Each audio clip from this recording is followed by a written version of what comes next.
Mega fans 3 ఏళ్ల నిరీక్షణ తెరపడింది. RRR తర్వాత రామ్ చరణ్ సోలో హీరోగా నటించిన గేమ్ చేంజర్ చిత్రం ఏటికేలకైతే ప్రేక్షకులకు ముందుకు వచ్చింది. ఇండియన్ టాప్ డైరెక్టర్ శంకర్ తెరకెక్కించిన ఈ చిత్రంలో హీరోయిన్గా కీరా అద్వానీ హీరోయిన్గా నటించారు.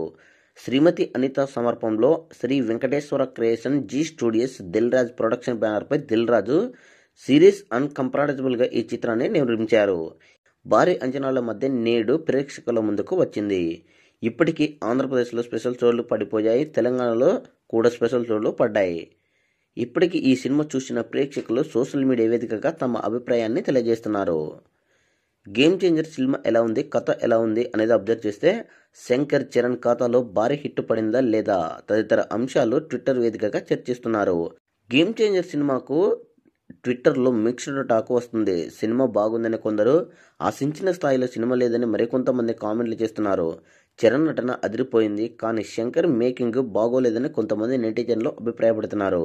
పాటలైతే తెరపై చూస్తే అద్భుతంగా ఉన్నాయని, రామ్ మచా మచా పాట అదిరిపోయిందని చాలా మంచి నెటిజన్లు కామెంట్ చేస్తున్నారు. ఊహించదగిన కమర్షియల్ ఎలిమెంట్స్తో ఫస్ట్ హాఫ్ యావరేజ్గా ఉందని, కొన్ని ఐఏఎస్ బ్లాక్లు బాగా వచ్చాయి, అలాగే ఆసక్తికరమైన ఇంటర్వెల్ బ్యాక్ కూడా వచ్చింది. ప్రేమ కథ బోరింగ్గా ఉంది, కామెడీ కూడా అతిథిగా ఉంది మరియు అసార్థమతంగా ఉంది. రామ్ చరణ్ బాగా చేస్తున్నాడు.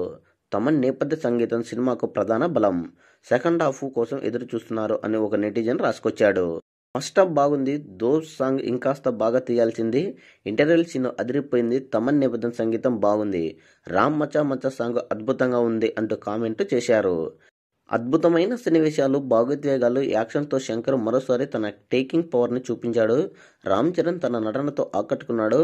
తమన్ బీజిఎం అదిరిపోయింది. సెకండ్ హాఫ్పై ఐపు పెంచేలా ఇంటర్వెల్ సీన్ ఉంది అని మరో నెటిజన్ కూడా ట్వీట్ చేశారు. సో మొత్తానికైతే చూసుకుంటే ఈ మటుకు ఫస్ట్ రివ్యూ మనం ట్విట్టర్ ద్వారా గమనించుకుంటే game changer average to average అయితే రివ్యూ అయితే ఇస్తున్నారు అనేది మనకు స్పష్టంగా తెలుస్తుంది. మరి మార్నింగ్ షోలకి ఎలాంటి రివ్యూ ఇస్తారో అనేది మనము వేచి చూద్దాం.